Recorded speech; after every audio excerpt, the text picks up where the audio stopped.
What is going on, guys? We are back with another breakdown and another talk of that Game of Thrones Beyond the Wall, episode 6 of season 7, right? Episode 6, I believe. Yes. Who I have here also is the Okayesttaylor, as always. What's going on? Not a whole lot. I'm ready to talk Game of Thrones. There we go. We also have Super Nerd 81 here. Game of Thrones. Game of Thrones. Game of Thrones. Little info on this too was like the episode was leaked prior a week, about 4 or 5 days prior to its release on Sunday. So, but it wasn't from the hackers that have been going after HBO. It was actually HBO themselves accidentally showing the episode early in certain areas of the country. Oh yeah. I saw that. I was gonna go on Cody to go watch it because that's how I stream. Yeah. You mean you're gonna wait till Sunday to watch it, right, James? Oh heck no! I wasn't gonna wait Sunday. I was gonna watch it right then and there. I don't care if I'm working. Before we start our stream, but just wanted to say, so I did pick up something cool today, and in honor of Game of Thrones, little Joffrey right there. Oh man! $50. Woo! I should have bought. Where'd you get that? Joffrey is an old meme. He's a dead meme. He's done. Oh yeah, I did. There's a question: is Joffrey worse or Ramsay Bolton worse throughout the series? I think Ramsay is worse, but the potential of Joffrey and what he might have become is also the question as well. But let's get right into it. All right, so I got major thoughts on this episode. So there's going to be spoilers. We're going to break down every single little detail about the episode, talk about what we saw, what's going to happen maybe in the last episode, and how we feel so far of the crazy short season. So I want to hear. Let's take it away, Taylor. Taylor, what are your thoughts on the Game of Thrones episode that was last night? Yeah. You're thinking of because you watched it earlier in the week, but yeah. Yeah. You don't know that? You're cheated. Last night, oh my God, I still agree that the pacing this season is messing with my ability to enjoy the show. I will say that probably the last season kind of killed my excitement for when it is coming on. I'm no longer there in front of the TV the moment it starts. I'm okay if my DVR records it and I can get to it later or the next day, which is kind of bad. There it is. Turn it off a little bit. Turn it off. The reunion we got in the previous episode wasn't what I was hoping for either. So I think that was my biggest disappointment in that episode. But the big WTF moment for me was the ice dragon. Of course. That was the biggest, what the fuck moment for everybody in for that episode.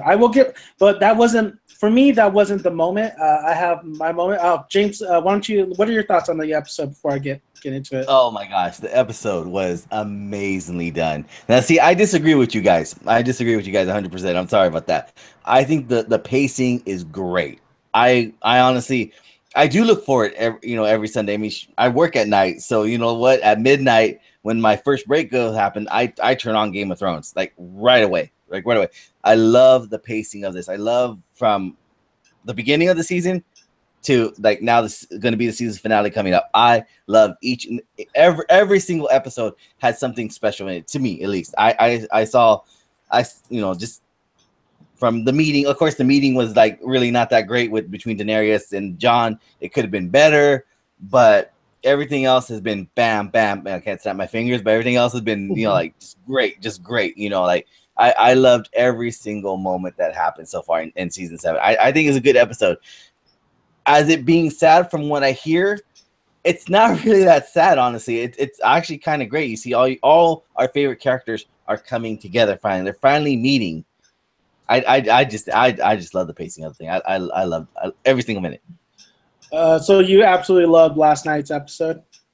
Oh, amazing. This is how much I loved it. I only have a 15-minute break, right? My first 15. I stayed and watched the whole damn thing.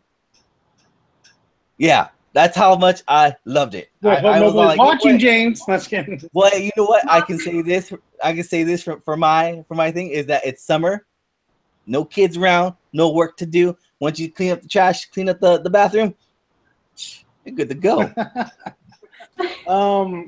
So I don't agree with you on the pacing. I agree with Taylor on the pacing.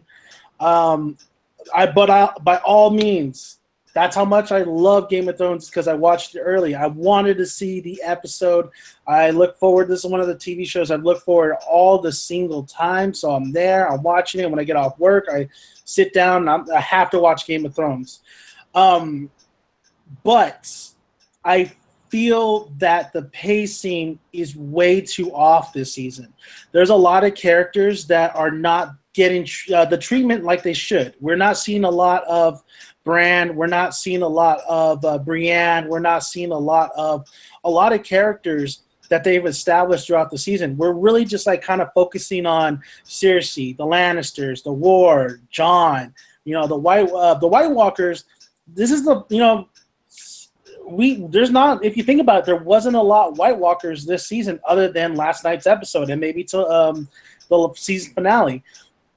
I thought the episode I call it the Dark Knight Rises of the Game of Thrones episode, where there was so many moments, there were so many awesome moments, there were so many great things. Like it was just absolutely beautifully shot. Like everything was on point on the last night's episode, but a lot of things were kind of stupid. A lot of things didn't make sense. A lot of things, there was plot holes. There was a lot of things that you could really take apart from that episode where,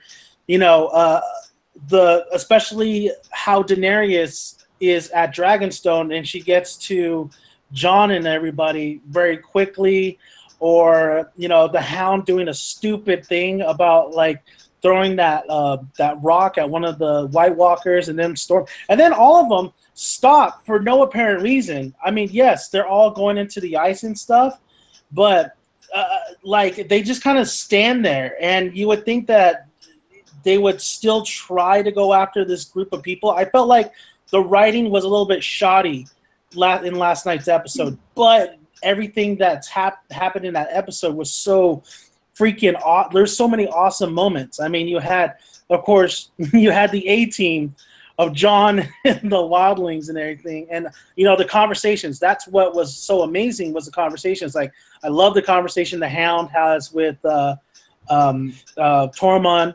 I love the conversation with Jon and the guy, what's his name, from the who was brought back to life so many times. I love a lot of the action sequences. I love that we got definitely a big major death in one of the dragons and what that could lead to in the future. There's so much to love about this, just like The Dark Knight Rises, where I love that movie so much, and Christopher Nolan's awesome, but you could pick apart the shit out of that movie, and I felt like that's the same thing with this episode. But by all means, it was an amazing episode. However, we're already to the finish line. We're already to the season finale, and it's sad, and I feel like the season needed 10 episodes, honestly.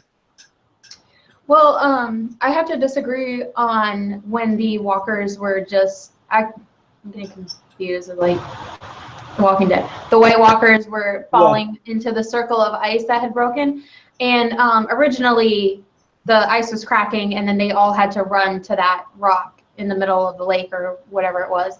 And as they're all falling into the water, the Night's King, he has complete control over all of their actions. So as a bunch of them are falling into the water, he's losing his army. And that's the whole reason, I'm assuming in the writing standpoint, that it's taken them so long to get to the wall, because they should have been there. Mm-hmm. I mean, it's not the journey. If all these characters in an episode can fly up and down this continent in seconds, minutes, their pacing to get to the wall is not because they can't make it, it's because they're still trying to build their army. So with the Night's King having complete control over the army, my point of view was, why keep letting them go into the water? You're losing all your army. So he halted them And then they're just sitting on the rock for a while, and it's really cold up there, so the water is eventually going to freeze over. So they're standing by until it is frozen solid enough that they can walk back across. And that's when you have our comedic relief throwing the stone and fucking around, and he makes it obvious that, okay, the ice has frozen over and time to go. Yeah, that makes a lot of sense as well. But the other thing that got me too in this episode was Gendry, Baratheon's bastard son, straight out booking it and getting to the wall pretty okay. Pretty fast. And I have to say, when my husband and I were watching that together the other night, he's like, I'm more impressed that he knows which direction to go. Because I wouldn't know where to go. And how about when the Raven actually hit Daenerys so fast? Everything was just timed so right, but if you think about it, it just doesn't make any sense. Another one too was Uncle Benji. Uncle Benji making an appearance in this episode, saying hi John and then bye John, and how he said there's no time. You gotta Uncle Benji, come on, there's no time. Dude, the guy had like 20 seconds from the White Walker. He could have jumped on that horse and even went with John, but he didn't do that, and that was another head scratcher for me. Well, it's like Taylor just said perfectly. Like the reason why they halted right there is one that he wanted to save his army. Because it was falling into the water, and dead people and bones really can't swim that well when they have weighted armor on them. So I mean, yeah, that's what happened. They were just waiting for the right time, and basically, like honestly, just playing with them a little bit. Like he was gonna wait them out basically because they're dead. The cold doesn't bother them at all. John and everyone's are alive, so they're just gonna wait him out till they die and probably turn him. That's what he probably wanted to do, or just wait till the ice froze over like they did and just ran over. And as for Cold Hands, I think that's his name, Cold Hands, yeah, or something like that. What he did was the reason why he stayed and died is he sacrificed himself. He saved what's his name? What's John's brother's name? Are you talking Bran? Yeah, he saved Bran. You're talking about Uncle Benji. Yeah, Uncle Benji. Yeah. He saved Bran, so that's one. And now he saved John, so now he feels like he did his retribution. He did his what's that? Annulance type of thing to for himself. So that's why he stayed and he died, is because he felt like he was atoned. He felt like I get that, but the thing is, he had time to actually get on that horse and ride with John. It would have slowed them down. It could have. Well, we never touched on the fact that the horse that Benjen has been riding, I'm assuming that it's a live horse, but in the book, Cold Hands rides an elk or something like that. It's something a little more otherworldly. This one isn't a dead horse. Otherwise, it would seem more realistic that it could survive in this harsh environment and could possibly have carried them both. But I'm assuming that for plot, it's a live horse. Although I don't understand why it would be surviving up there without vegetation. Exactly, Taylor. That's exactly what I was going to get to as well, is because I bet you he was thinking, like, why didn't these fuckers bring horses at that point? Yeah. But yeah, exactly. So they didn't. Uncle Benji it looked like a normal horse. It looked like a normal horse in this kind of environment. So he has one, but of course, John and everybody doesn't think of bringing any horses as well. But I'm assuming there's more, like you said, detail in the book or something like that, where plot-wise, they're like, that's the problem I have with the pacing, is that these things could be fleshed out. These things can be explained, and yes, it's really kind of little details, but sometimes you need the little details to make sense. So I felt like this season still needed to be 10 episodes to really not only stretch out maybe a little bit more of the journey and the pace, like the time frame of what everybody's doing, but also kind of help a lot of these characters, because in this episode we got also Arya and Sansa and that whole situation. But I think in the back of at least my mind, I'm like, okay, where's Bran at? Are we going to see Bran in this episode at all? I'm pretty sure he's going to help them out next episode in the season finale, but I'm losing a lot of the characters they already established throughout this episode, like Grey Worm. I want to see what's going on with Grey Worm. We'll see him next episode, but I just feel like we're losing a lot of these secondary characters in this season. Yeah, I mean, yeah. Anyone else? Anyway, got any thoughts? Sorry.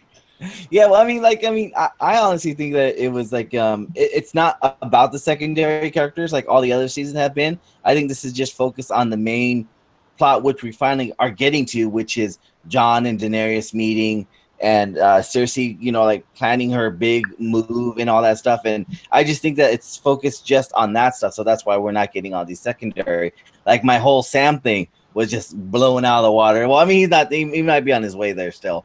But I mean, like Sam's Sam the only wasn't one where it takes a long time to get anywhere. That's because he's a big dude. It takes us a big dude a while to get somewhere. He needed Uncle Benji's horse. That's right. But it just take it just I don't know. I just think that we're more focused on Jon and Daenerys, what they're gonna do, and I think it's just more focused on them. But I mean, otherwise, it's just still great, Overall, I really honestly did enjoy the episode. I had my couple points where I was a little disappointed, but other than that, I really thoroughly enjoyed it, and I am excited for the finale and what's going to happen in the finale. I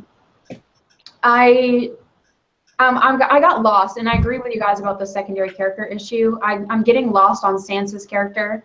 Mm-hmm. I watched her change for 4 seasons, and then leading up to season 5, I was expecting a huge payoff with where that ended. And then season 6, I felt like, has she learned anything? Is she going to learn anything from her experiences? And it seems like this season, it's like nothing happened. It's like nothing really happened to her. Yeah, it's really kind of like this whole thing about, Arya and Sansa and Littlefinger really trying to, tear them apart, tear them down. The thing is, too, it's not that hard because Arya and Sansa throughout the series, they don't really like each other, honestly. They're family, but they're not really close at all. I would have thought that Arya was a little bit smarter in the episode where she knows that Littlefinger is kind of playing her, especially I think Littlefinger is even on her list. So I'm still hoping that she smartens up, and at the end of the season finale, I for sure think that Littlefinger is going to die. I think he's done at the last episode, but just a little kind of disappointed that Arya is still tricked and Sansa is still. Yeah.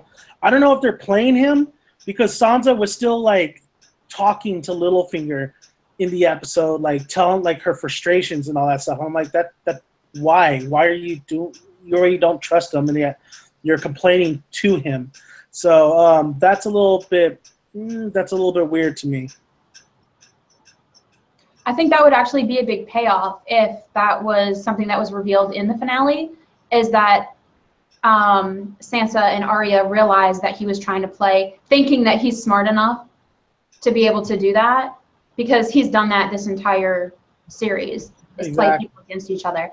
And I would be extremely pleased if that's what was revealed in the finale, if the girls knew that and were kind of playing into it, because he's got spies even throughout Winterfell. So I would believe that the dialogue between the two girls would have to happen the way it has been happening. But I would like to see that the girls are pitting something on him, because I find it very hard to believe that both of them, knowing who he is, are just cool with him walking around. Exactly.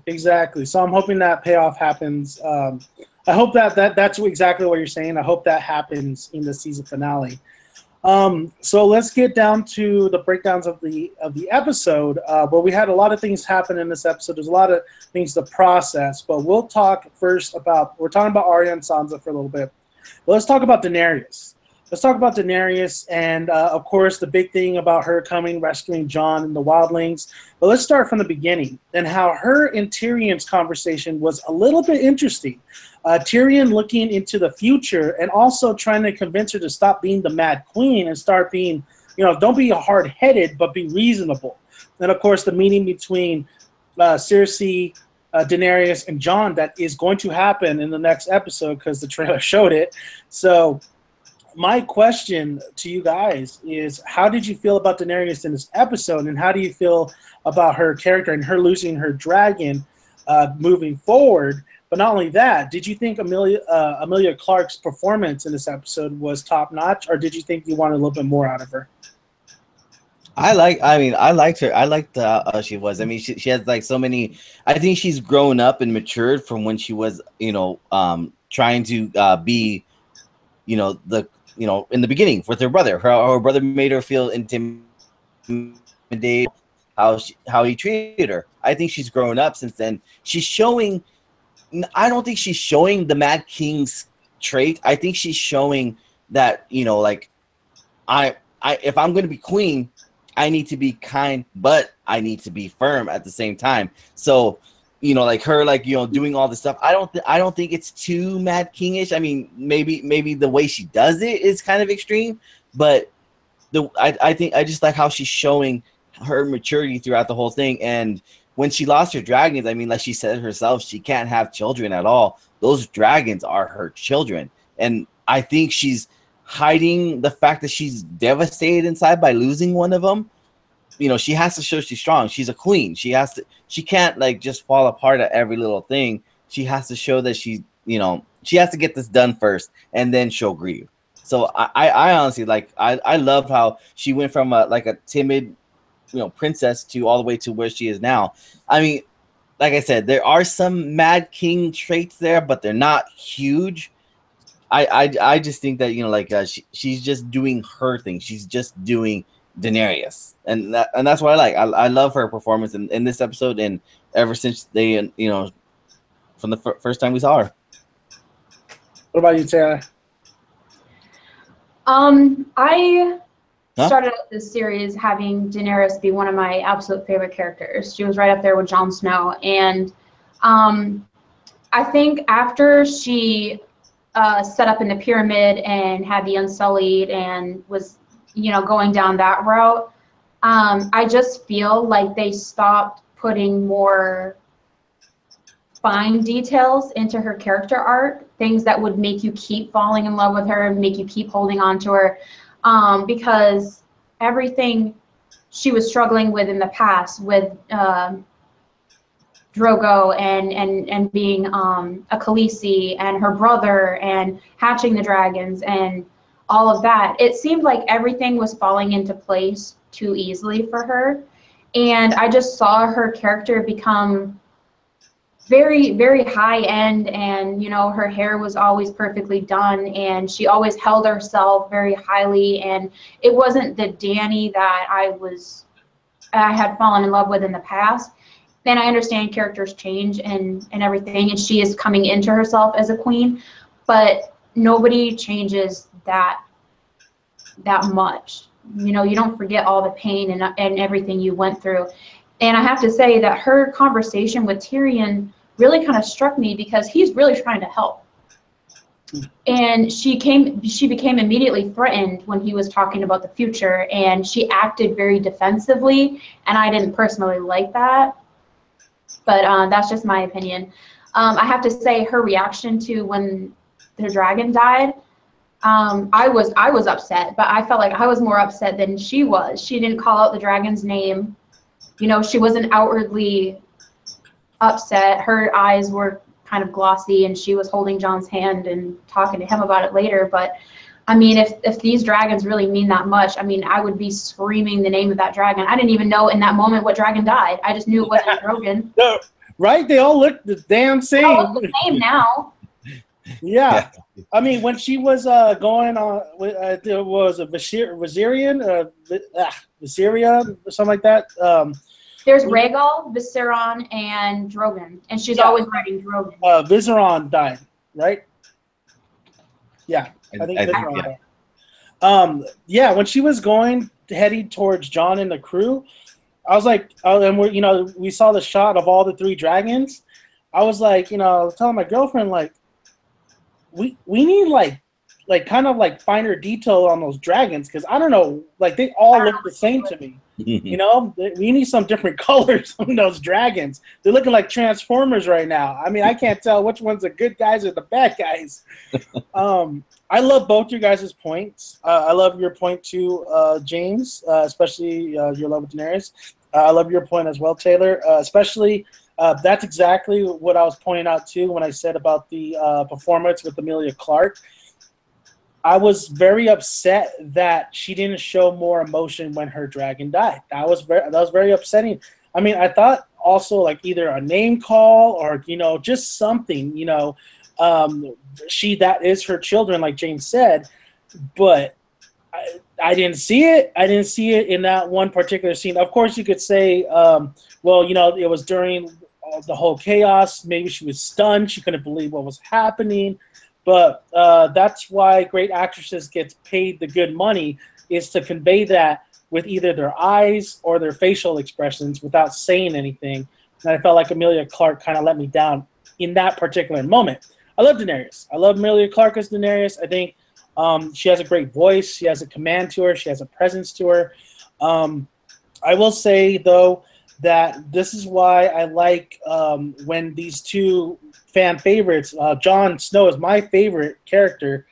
I love when these two are together, and this is why I disagree about the non-chemistry that these two have, is because I think Daenerys, as much as she's high, mighty, high-end, especially that conversation with Tyrion and her questioning everybody's loyalty, when her and Jon have conversations like the cave or just overall like looking out on the dragons or even on the boat in the last episode, I'm feeling like Daenerys is brought down back to that level of, her trust and her little bit like, actually expressing herself. I feel like those two, when they have conversations, that's why the characters are so much alike throughout the whole Game of Thrones series. That Daenerys, look at it. Look at Daenerys when she's with everybody else, and look at Daenerys when she's with Jon.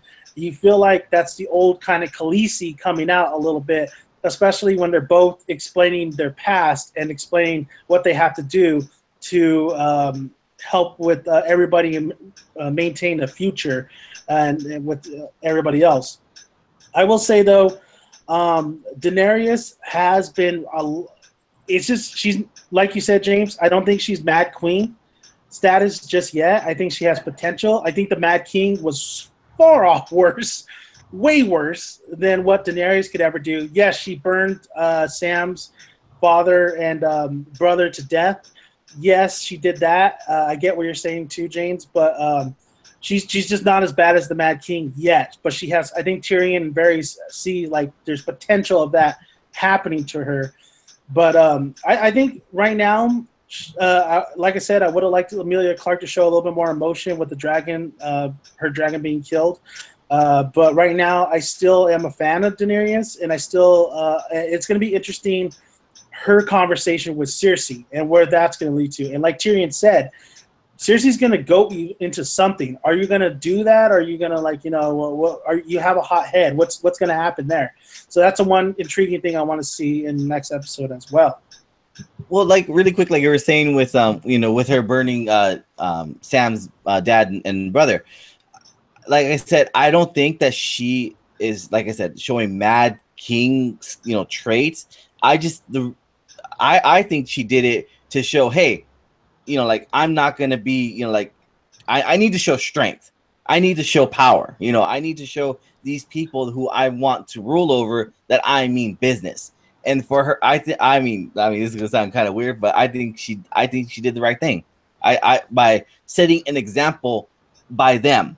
I don't care if you're a powerful house. I don't care if I'm here to take over Westeros. Westeros is that's my birthright. I want it back. And so with her doing that, I think she showed strength more than anything. I think she showed that, hey, listen, I'm not pushover. I'm not going to be, kind and take care of you. If you, don't show me loyalty, you're dead. And I think that was really good. I think I know what you're saying. It's just the way she did it. Here's the difference. This is why I like Jon more than I like Daenerys. Daenerys had her dragon do it. She did it in the most horrific way, where Jon would do it himself. So not only would you have kind of, I don't want to say necessarily a mercy kill because you're still dying, but it's just it feels like that would be the right way other than burning somebody. It's like burning a witch to the stake. You know, it's the most horrific thing you could do to a person other than like beheading somebody with, of course, Jon would actually do it himself because he was taught by Ned, if you're going to kill somebody, you're going to put down, you know, law, you do it yourself. You do it with your own hands. And I think that's why a lot of people respected Ned so much. And that's why that's how you get followers, by not showing followers, but not conveying fear onto them, but showing them that I am truly here to free you guys, but you need to bend the knee towards me. And once again, and that was kind of funny because Jon ended up sort of bending the knee in the last episode. That was a great scene, though. Honestly, I thought that was a great scene. Like the whole time, like when he said, "I would bend the knee, but you know, like right now I can't." But I was thinking in the back of my head, man, what is his you know, what are the council basically of Winterfell going to think about this? I mean, like, because they want to, you know, be basically left alone. That's why they joined Jon. They want to be in the north, left alone. I know Dany would do that, you know, because, you know, like she, you know, like they're gonna get together anyway. Yeah, they're in love with you. She's in love with him. It's very obvious.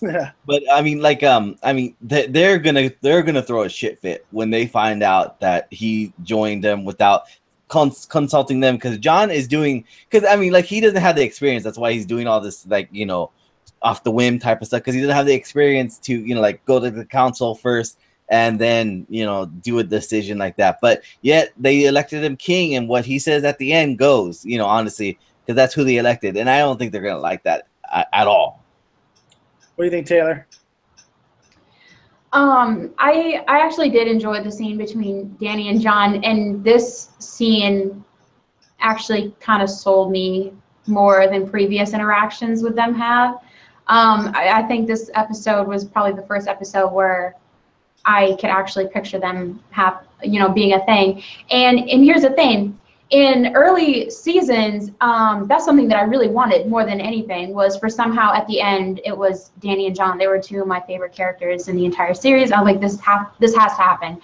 And this scene was, despite Dany's transformation and Jon's decision making, I felt like I was in that moment with them, and I was like putting their hands together and just kind of like, there you go, guys. Dany. That's not the straight company you want me in. And then he goes, where does he go? He goes like, oh, okay, how about my queen? Fucking Jon. And here's the thing. He was so conveniently undressed in front of her, and his clothes were so frozen that they were cracking him open like a piece of fruit or something, like a nut, and then peeling them off. And like you can see his like bare shoulders and back and chest, and she's looking at those freaking stab wounds again. So I was that. I guess that kind of answers my question on why they haven't said anything about, you know, him getting stabbed for his people. And that's the process of her learning. Now she knows that wasn't a figure of speech. that shit happened. He got stabbed. He got shanked, son. Well, how are you supposed to explain that to somebody without taking your shirt off after? Exactly. So now she knows. Yeah, no, you just go take my word for it. That's it. Yeah. I got stabbed. Like you look at my muscular body, you just have to take my word for it. Hey, it's a one-liner right there. Like, oh, I went. I'll go. That's why. I'll let people stab me to get to you. How ripped is Kit though, man? Those were bumps, man. I was all like, damn, man. I mean, look like that shit. Realistically, if it's your job, I could see, I could be motivated to get in the gym. If someone told me tomorrow we want you to just do like this side roll, but you have to like be jacked. I'd be like, all right, I'm going to the gym right now. I don't know, Taylor. Like, if they gave me a buttload of money and they're like, "Oh, I want you to be Batman. I need you to be bold, boy." I'd be like, "Shit, how much you paying me? I'm paying you 20 mil a picture." All right, and I'm going in the gym. A couple days are happening. Like, all right, I got this. I'm gonna be Batman. Then I noticed at the gym, you know, right all over the place, right next to the gym is the donut place, the Chinese place. You rowing a boat, Dan? You know, just like, you know, doing a little rowing a boat too. Rowing a boat, like Gendry. Can we talk about Gendry for a minute? I'm just saying that 20 mil might go out the window because I love food more than I love money. Shoot. And we all know Kit Harington. That was all CGI stuff. They had a little bit left over from the budget after the dragon. They're like, oh, we got a little bit more left over. I love how we see 3 of the dragons, right? And then we see the dragons just own it towards the end of the episode. But then, like, when Daenerys is waiting to see if Jon will come back, we see only one dragon kind of flying in the sky. I'm like, where's the other dragon at? Resting. Yeah, that was a good question. I don't know. The thing when it comes to budgets and things like that, I mean, the last time we saw our dire wolf was Nymeria and Arya, and that was so brief. And, you know, we've had Shaggy Dog die, we've had Summer die, and we have not seen Ghost at all this season. The real dog died, which sucks. I miss Ghost so much. I love Ghost so much. So that also I wanted to put out. What did you guys think about first, what did you guys think about the plan of getting the White Walker? How did you feel about them gaining the White Walker? And the one thing breakdown-wise that we have to discuss is that they're pulling an Independence Day, where if you destroy the mothership or you put a virus in the mothership, all the ships go to hell. You see this in movies, you see this in TV shows. So what happened in the scene was Jon was able to take out the general of the White Walkers, and then you saw a lot of maybe the ones he converted just absolutely just demolished, except, of course, one, because they need that one to take back. So what did you guys think about overall the whole, you know, the 18 group going after the White Walker and just that overall kind of, I don't want to say battle, but fight to survive? I liked it. I love that fight to survive. I mean, like, honestly, I'm just gonna say this.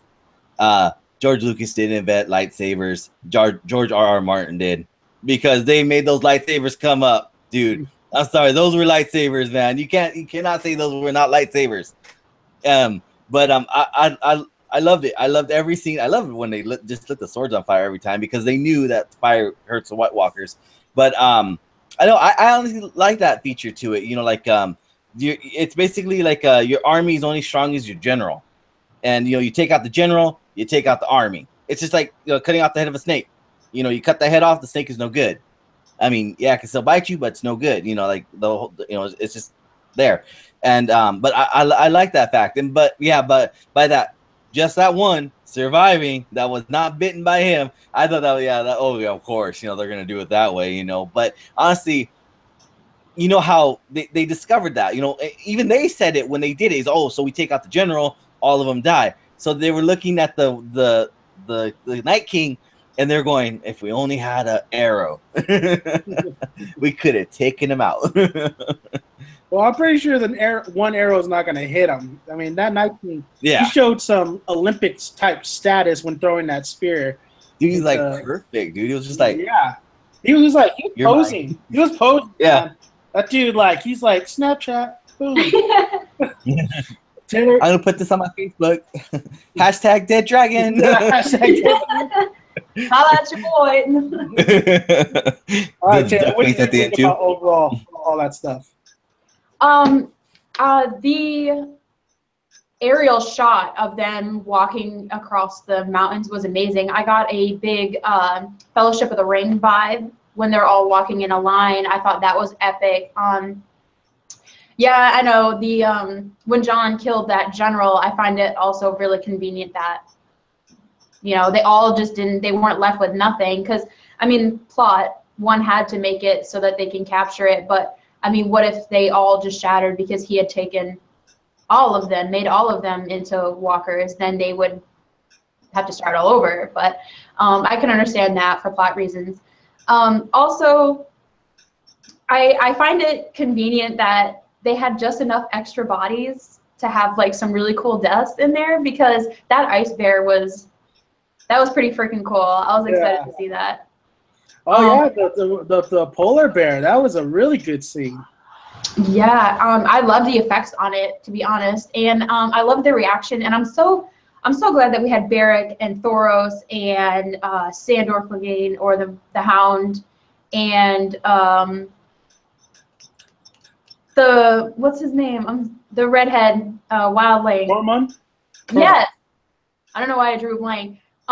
Biggest comedy show on the road ever in that scene. Loved it though. Interact with each other. Yes, I loved it too. I love how he's describing what's your name? Brienne? Lady. God, yeah, that Lady was hilarious. But then he was telling you, like, you and Lady Brienne. He's all like, no, but we will. He's like, I want to make babies with her. They'll be monsters. I mean, that actor is so like. I want to see it. I want to see a movie, a buddy cop movie or something, with those two guys, Tormund and the Hound. I love how he's like, the Hound is tying the shoe, and Tormund's like, oh, looks like you were kissed by fire, or like he's like, oh, you're the Hound. Yeah, he's like, oh, the dog. Yeah, what the fuck you want? Oh, you're the dog. Yeah, you're the dog. He's like, what the fuck you want? So they told me you were mean. He's like, oh, do you not like wildlings? Like, oh, I don't care for wildlings. It's not that I don't like wildlings. I just don't like gingers. He's like, oh. The writing was really on point in that part of the script. I didn't see on the credits if this was written entirely by one person or if it was co-written between two people, because that's something that I can usually pick out pretty well. And this is probably because I was really in need of a pee break after this episode. These episodes are so long. I didn't stick around to see that, but I'm usually quite on point if it was co-written between two people, because you can really see heavily the difference between one interaction in a scene and the difference between another interaction in a scene, because people have different writing styles. And that's what I really felt in this episode. I could be wrong, but I don't know what happened, but I felt like some scenes were just a little bit differently written than other scenes. And it's not just because of the comedic factor. It just seemed like different tastes or different heads working together. I'm going to say, too, because of the, like I said, there was some plot holes and stuff, and some inconsistencies. But what's always on point with Game of Thrones is always the character interactions and the dialogue. I think the dialogue is really spot on. I agree with you. That Fellowship of the Rings type of feel to it. When I was watching the episode, and I'm just like watching these guys walk, I love that they're in the actual setting instead of like, a stage. Oh, yeah. And you could just like kind of tell, like, they're walking, every step they take, I'm just like, it's fucking cold. It is so cold there. And it's funny because I'm watching the, the extras in the back, the guys who are eventually going to die because they're just there to die. One dude almost slipped and fell. Even Tormund, who's supposed to be, this is his land, he almost eats it. He almost eats it at one part too. Yeah. But yeah, that polar bear scene was awesome. I really loved that scene and how kind of really made you really grip your seat. And I said that most of the merry band was going to die. I guess I was wrong, but I was correct that the priest is dead. So he cannot revive that one guy. He survived for a long time, though, even after that brutal polar bear attack. I mean, he survived, man. That stuff is nails right there. Just to get up and walk. We all knew he was a goner, though. And I love the effect. I mean, I thought this episode. This is what I love about the episode. This is why I call it The Dark Knight Rises. The episode is because it's directed fantastically. There's a lot of great shots in this episode. I love when the swords are just caught on fire and how they have these low angles to really showcase the dominance of this heroic figure. And then, of course, the scene is very reminiscent of Battle of the Bastards when Jon is reflecting about, shit, we're probably not going to make it out alive. But of course, John still, all of them still fighting. That's the whole kind of thing about it. And then he had the dragon just really swoop and just like so much fire. And I was absolutely loving that whole bit and the whole kind of action sequences that were going on. Even though it was a stupid idea for the Hound to throw a fucking rock to one of those White Walkers, I love how the one Walker is just like, you know, they're just all slowly. The camera's just like showcasing this one just going slowly towards them. The look, the production, beautiful. The CGI, beautiful. Those White Walkers are, I'm saying it right, it's better looking and more realistic than the walkers in The Walking Dead. Bone. They're bone. They're bone. They're disintegrated. They're, you know, whatever, how they died is exactly how they are right now. And they're more, honestly, the intensity and the horror aspect of that last night's episode with those White Walkers was 10 times better than what I've seen lately with The Walking Dead. I have to say, I think more absurd than, you know, the Hound throwing the rock at the Walker's head was when Danny finally comes in with the dragons, and, you know, she's lighting up these walkers that are around them, and all the guys are like, I would be like, over there, get that guy on the hill. Yeah. Get the exactly, the Night King, get that motherfucker right there. Exactly. But yeah, they didn't. Yeah, nobody told them that. Nobody told them. Oh, they're like, oh, we're safe. How about when Danny finally dropping down and then picking everybody up, right? Like she's like a shuttle bus or something. And John, you know, at first was gonna get up there, then he sees a couple walkers. Take some of them out so my boys can get up on there. Dude, that guy like kind of ventured off. Like he wasn't close anymore. He was like kind of far. I'm like, why are you so far away? Stop being like. Stop trying to impress Daenerys. She already knows. Like, why are you that far back, you idiot? Well, she definitely felt that moment, I have to say, before I let James go. When he was heroically running away, she was like, oh, swipe right. Yeah, swipe right. Oh, man. I just liked it when they took the White Walker and just impaled him on the spike of the dragon just to keep him there. Yeah. That was funny. Very subtle moment, but very memorable. I remember that. I was going to talk about that one too. And going back to that one walker that, you know, the Hound threw that rock at, I love that little touch when that walker actually, when he goes up to the Hound, instead of the Hound like bashing it, he like makes it drown, which was kind of funny. I just like he hits him right in the face and it breaks his jaw. Yeah, that was pretty cool. You see the camera work, the cinematography, most of the acting. The intensity of that whole scene was everything I wanted in the episode. Just not a lot of logic throughout the episode. I would have loved to see the Baratheon son do some fighting too, but I'm pretty sure he's going to do that later on in the series. But yeah, that was a great sequence. Honestly, the whole episode, I think we're all just wanted to see these guys instead of like I really think the episode slowed down a little bit when it came to Arya and Sansa, because I keep forgetting Arya and Sansa was in the episode, but the pure gold was just like this band of brothers going after this one White Walker. Was it a smart idea? I mean, even John says it himself. You know, I regret it. I wish we never went. You know, the dragon is now one of the dead. So my question to you guys is, how would you have done it differently?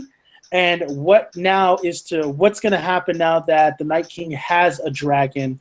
And does that dragon breathe fire or does he breathe ice? Ice. I'm saying it. Ice. He breathes ice. But yeah. I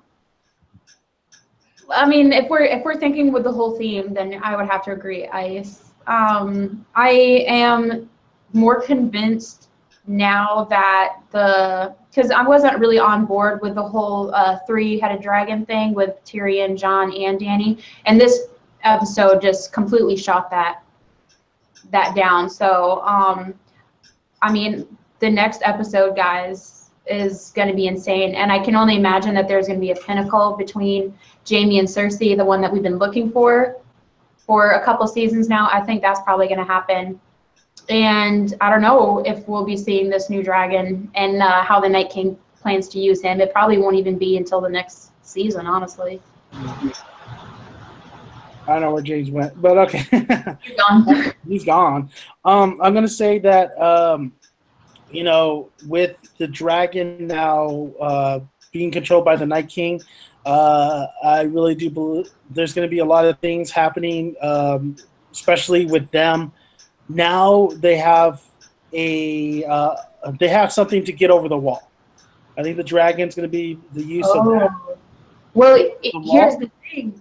I mean, they're incredibly strong. I mean, the dimensions of the wall are pretty extravagant, but that's going to be a force in trying to break down the wall. I mean, I can't imagine him flying a bunch of walkers back and forth, but I'm guessing with using his strength to they had a bunch of chains and everything just to pull his body out of the water. Yeah. So I can only imagine them drilling in a little bit with a bunch of chains and having that dragon just rip a hole through that thing. Well, I think what he could do too is just get a couple of his his absolute badass White Walkers and dropping them in the wall or Castle Black, whatever, and then taking out all the crows and maybe the wildlings, whoever are there, and then raising the gates.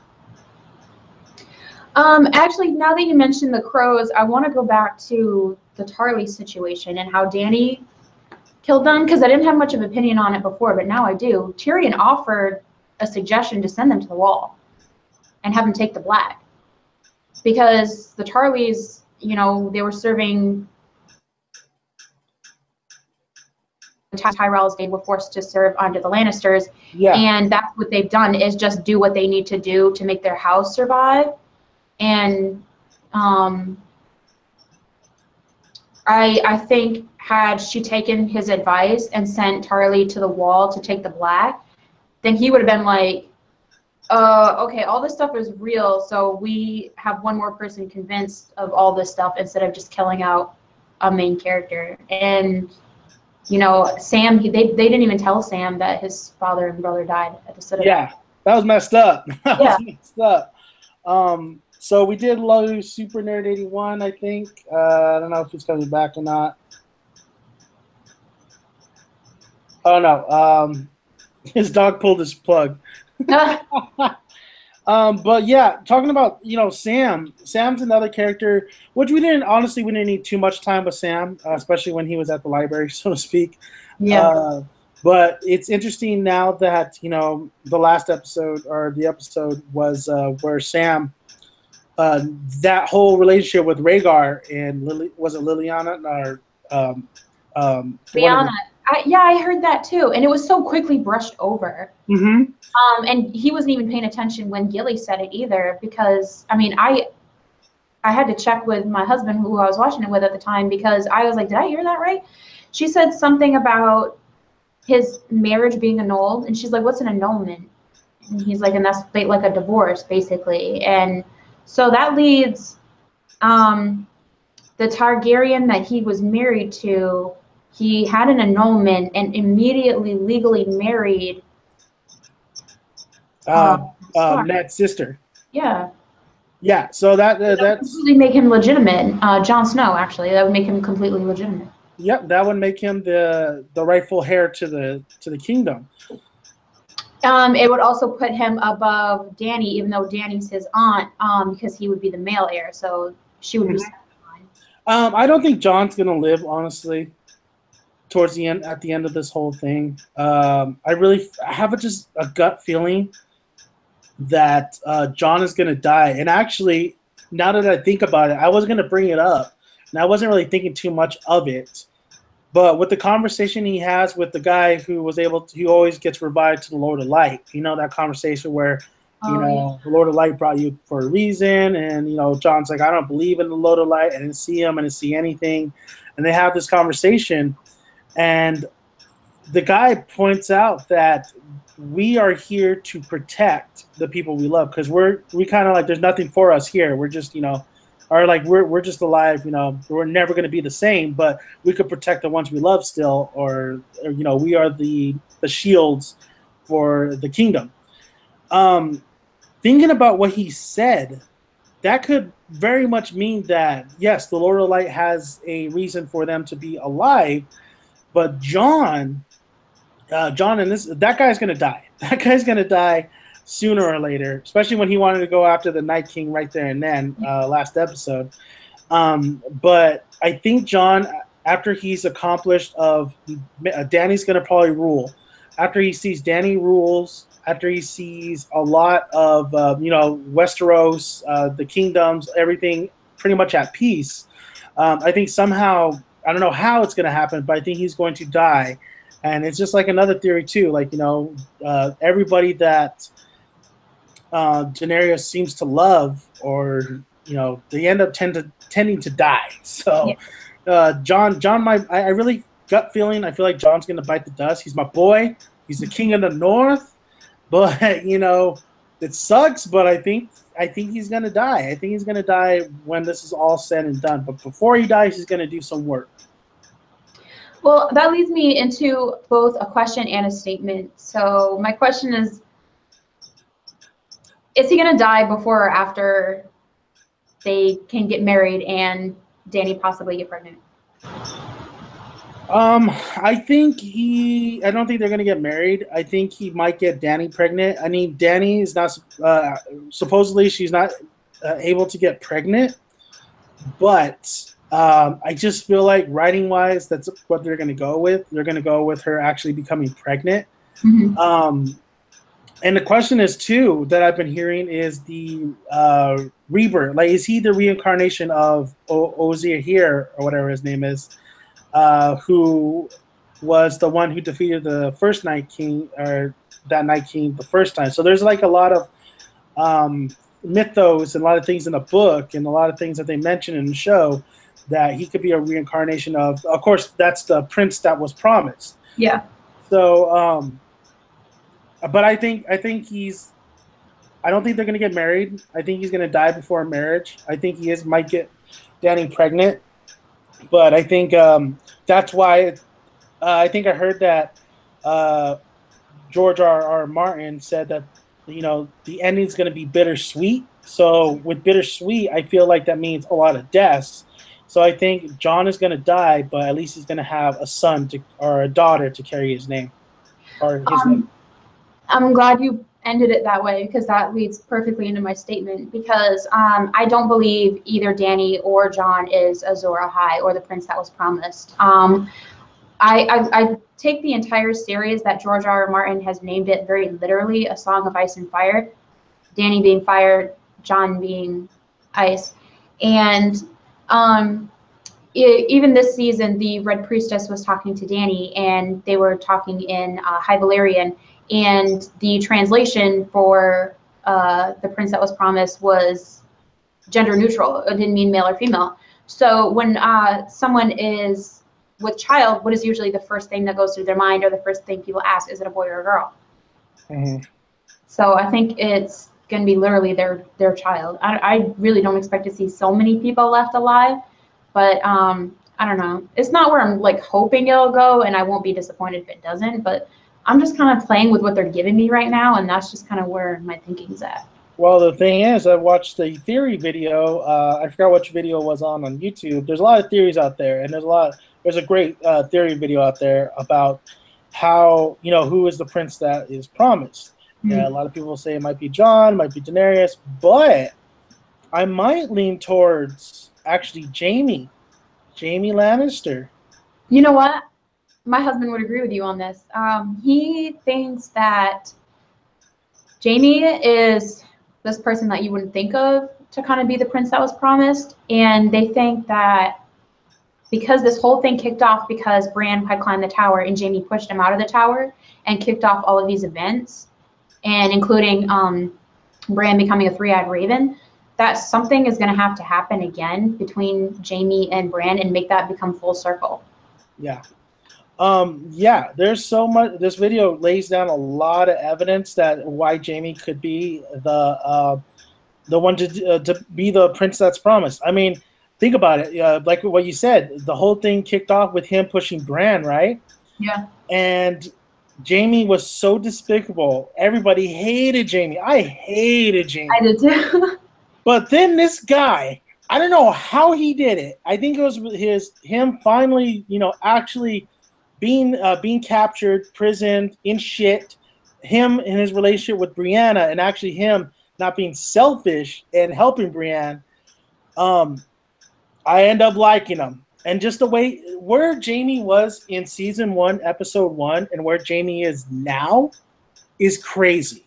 It's such a great character arc because he's so likable. And he knows, like we know, that his sister's absolutely insane.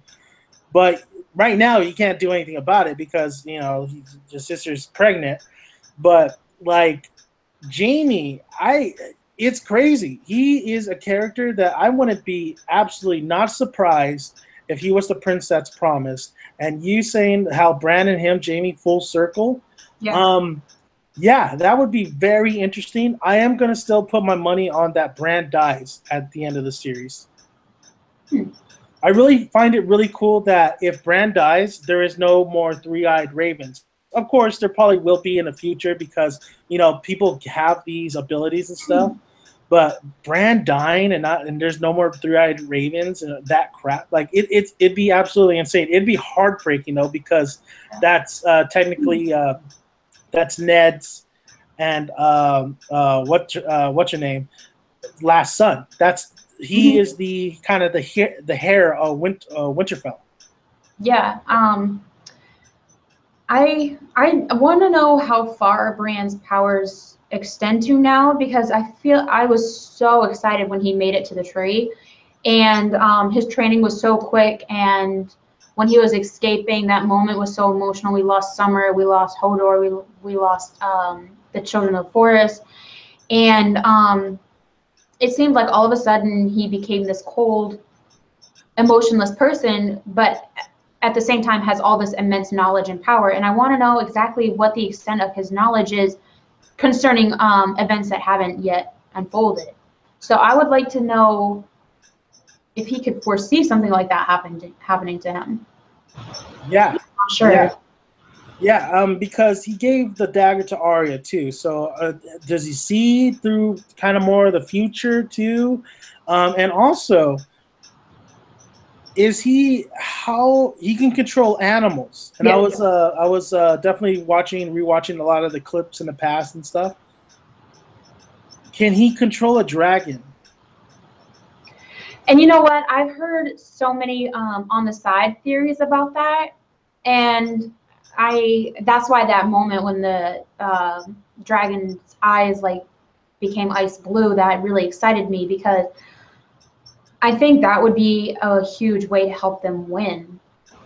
But here's the thing, the amount of power it takes to be able to do that, a dragon is a huge creature. It's not like, controlling the wolf or crows. And yeah, he's been through so much more training, but and you were saying you think he's probably going to die. I mean, imagine if that moment, taking control of the ice dragon for such a short amount of time in order to turn the tide over if the battle's not going in their favor enough so they can win, and that is just too much of strain on his body because he's human still, regardless.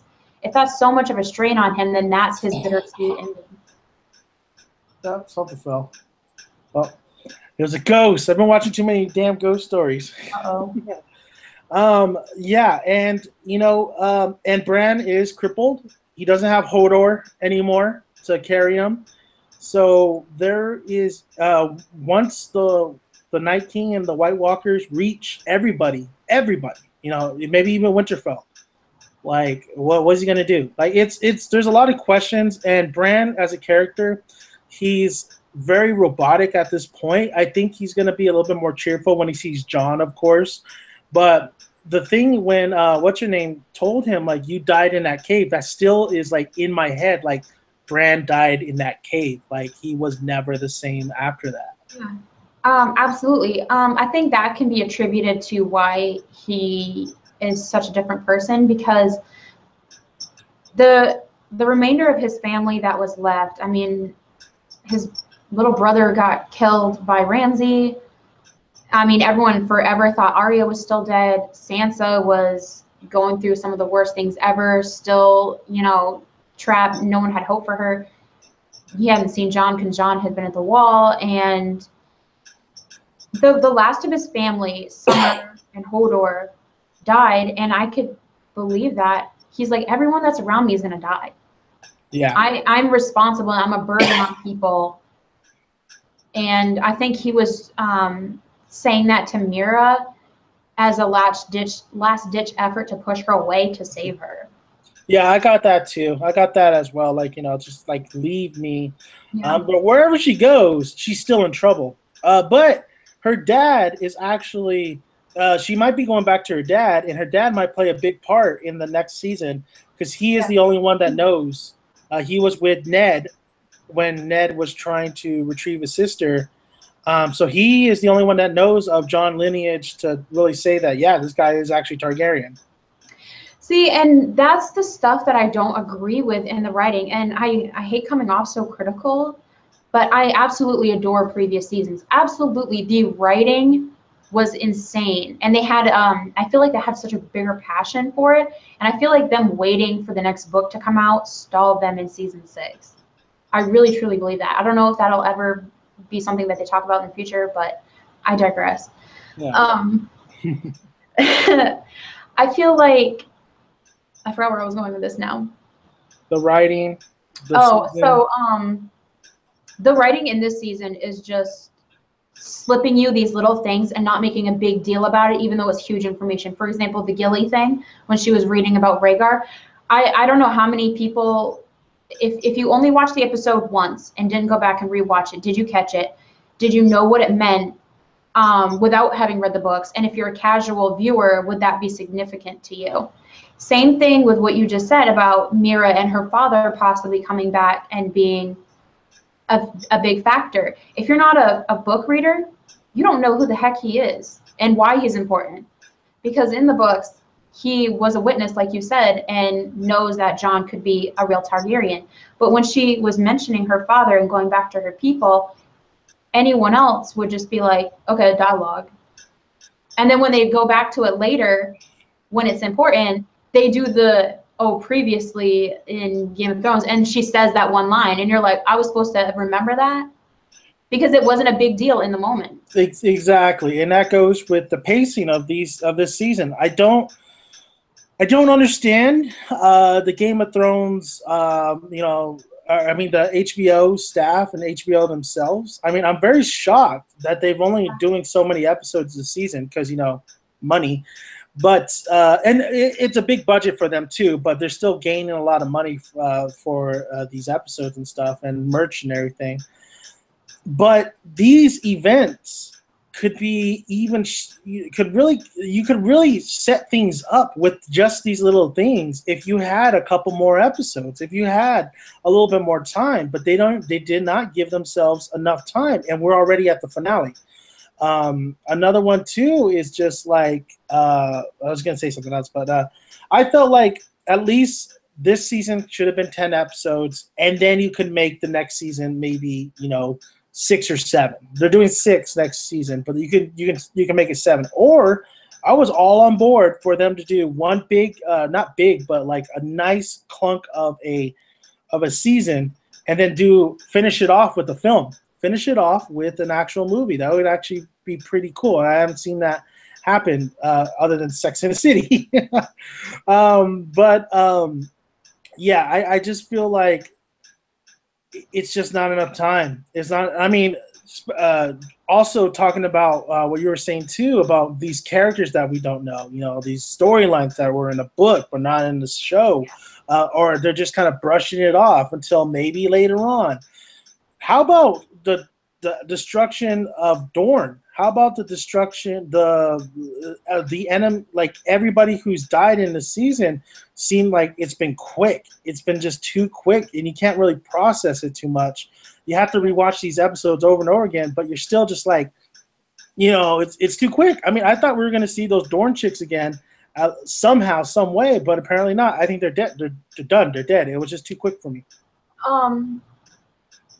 And I honestly, I believe that I would have loved season 6 a lot more had they not tried to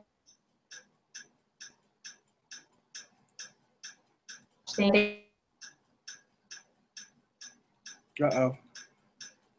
Frozen 2. Frozen 2. So we have Taylor freezing up on me a little bit, or am I freezing up? I don't know. I lost you for a second, I think. Oh, okay, there we go. Yeah, but I was talking about the sand snakes when they killed off the Dornish heirs and just kind of took everything over. I was really unhappy with that.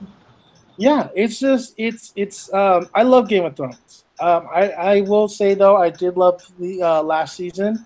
I'm really digging this season. I really, especially a lot of the camera work, the dialogue is just. I'm with you where some of these storylines and some of this writing could be so much better if, one, they have enough time, or they just clean it up a little bit. Just clean it up a little bit, or they should have established it maybe in early on seasons, like you said. Earlier seasons were much better because you're right. It felt like there was a little bit more passion towards it, where in this season it feels like, let's just get through, let's do it. Let's get through this season and we can finish it off finally with the next season. It's crazy. It's crazy to think that they would go that route, but they have. And but overall, what are your thoughts, Taylor, on this season? We have one more episode left. We'll leave it off with your thoughts and, how you feel about, overall, has it been a success? Where you might rank it in your list of maybe best seasons of Game of Thrones? And just overall, what did you feel about it? And are you still looking forward to the final 6 episodes of next season?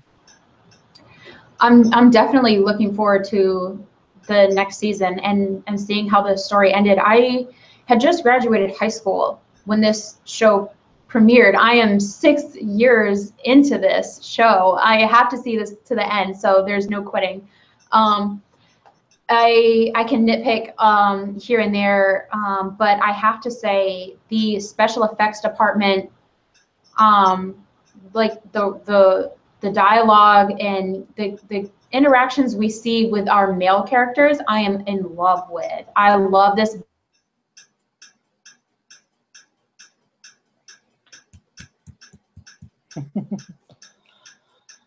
And once again, cut off a little bit. You there, Taylor? Taylor. This how to work around her, and I have to say, I feel like the freezing. Am I freezing up or are you freezing up? I see you freeze for a minute. I don't know. I'm not frozen. I'm okay now. Were you able to hear me? A little bit. A little bit. Well, my computer feels pretty hot right now, actually. Okay. So, yeah. We'll probably end in a little bit. But, yeah, I mean, this season, like, by all means, I still love this season as much as I'm nitpicking a lot of it, because a lot of it should be nitpicked. A lot of things, I mean, I don't take it easy on some other shows that I love, and I'm not taking it easy on this one. This was probably not my favorite season because I think other seasons were better, and there were more. They had more going for it, and they really showcased. The storylines kind of like wrapped up really nicely with a lot of those seasons. Well, this one, it's more like it's an unfinished product that I'm getting. I'm getting a prototype. But I do love everything that's happening with the dialogue, like you said. With the male characters' interaction. I would have loved to see more Tyrion and Jon conversation. Those are the two I really wished I would have saw more. I would have loved to see a little bit more of Uncle Benji and Jon maybe talking. Maybe him roasting, getting a war or something in a fire or something like that. But this season has not let me down when it comes to what I want, everything that's they were building up to, and a lot of things that were happening. They just let me down with the pacing. They let me down with kind of a little bit of unfinished stuff. But we don't know because it is the season finale. Maybe it can make up for everything that I'm saying. But this season is still a great season. I cannot wait for next season, and I cannot wait for the finale of Game of Thrones and see if my predictions are right or not. I don't want Jon to die, but I feel like he's going to.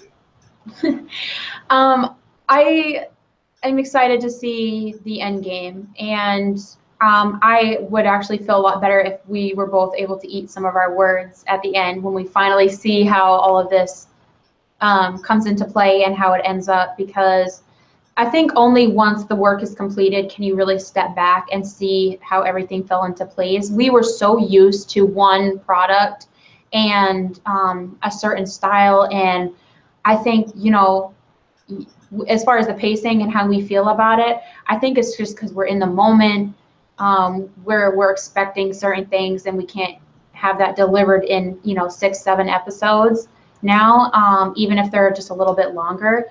But as a whole, I would like to be able to step back and discuss it again and see what our final thoughts are for sure. Heck yeah. And by all means, like, if you're not watching Game of Thrones, what the hell's the matter with you? Like, Game of Thrones is my favorite. I think we did a top 10, TV shows list. At this point, I still think Game of Thrones is number one. I haven't come across a show that could beat it out. It's just an epic, crazy whirlwind adventure. And look back at season one. Once the season's over, go back to season one, rewatch them because it is rewatchable. Try to rewatch them. Oh yeah. And see these characters and how much they've grown, and see a lot of things that to get to this point. And this is what was it all about in the beginning, was to get to this kind of point where now the White Walkers are the enemy. Now we're going to have that big grand battle. Once the White Walkers are able to break the wall and go over the wall, or, you know, whatever they do to get where they need to get, next season is going to be bananas. I can just picture that epic fight. I could picture HBO say, whatever you need, man. You need people on, working in CGI. We need more money. There you go. Take my money. Give me my season. Let's get this out there. So I can't wait for next season, but I can't wait for this episode as well. We'll see where it leaves off, and we'll see what our thoughts are next week. Absolutely. I'm looking forward to seeing this finale and whether we rave about it or if we completely shit on it. So either way, it's going to be a fun conversation. Exactly. By all means, I think this season has done its job, but I always say you can give me a shitty beginning, a good middle, or a good beginning, a little bit iffy in the middle. But if you give me a shitty ending, man, it was kind of a waste. So Walking Dead last season. Oh, it's coming, and we're gonna be talking about Walking Dead because I'm still sticking with it. But we're gonna be talking about Walking Dead once Game of Thrones is over. But thank you, Taylor, for joining me. Thank you, Super Nerd 81, wherever you are. He had to go do something. He just texted me. But you're going to be seeing hopefully more Super Nerd 81. I think I'm going to have him do some videos on my channel. So look out for that. Look out for his channel as well, Super Nerd 81. Taylor, thank you. You got anything coming up that we should be look for? What you're doing? Well, I did my first animated comic book reading for the Sons of Anarchy Redwood original comic series, and the reception to that was pretty awesome. And it seems like that's going to be a full running thing. I'll probably do one comic reading that's animated with sounds and voices, one video of those a week. And then I'll also be doing my character analysis here and there. When we get some more Mayans NC information, I'll be making videos about that again. And actually, I am coming up on 5,000 subscribers here really close. I think I'm 50 subs away from 5K, and I will be doing a live stream chat Q&A discussion type deal. And if you go to my Twitter or my YouTube, you can find all that information there. Usually on Twitter, I post when I'm going to go live ahead of time, at least a day ahead of time. so you guys can go ahead and join me and ask me any questions you want. Awesome, awesome, and you well deserved, Taylor. Well deserved with the 5K. Probably have it by the end of the night. By the end of the night, Don't pressure me. I'm not ready. I haven't even set up my camera and everything yet. Better hurry up, because by tomorrow it's happening. By tomorrow it's happening. I haven't seen that video yet, so I'm definitely gonna go look at that. And it's funny because I have a couple of videos I'm thinking about working on. I know I've been still slacking on a lot of the videos. A lot of people I still have to answer back. It's been, it's been a crazy. There's a lot of things happening too right now. So it's a lot of trying. After Game of Thrones, I'm gonna still try to push a lot of videos out, a lot of content. It's funny that you said that because I had an idea of doing a commentary, a narration of a live stream, so to speak, of narrating the Harry Potter books. It's gonna be a live stream, and honestly, I was doing that just for the hell of it, and everybody got a good laugh out of it. So don't think it's gonna be too serious in the live stream. You got to do voices for the characters. I can't do male voices, so I'm not even gonna attempt that in my comic readings. But I do both. I do male voices. I do lady voices. I do old man voices. It's gonna be something. I'm gonna get that going maybe towards maybe around November. A lot of things are happening. And then, I've been thinking, I'm thinking about going back and writing a script. I am thinking about doing a couple horror stuff for the channel. I've been wanting to do that. I want to get my, put my toe in the water on those.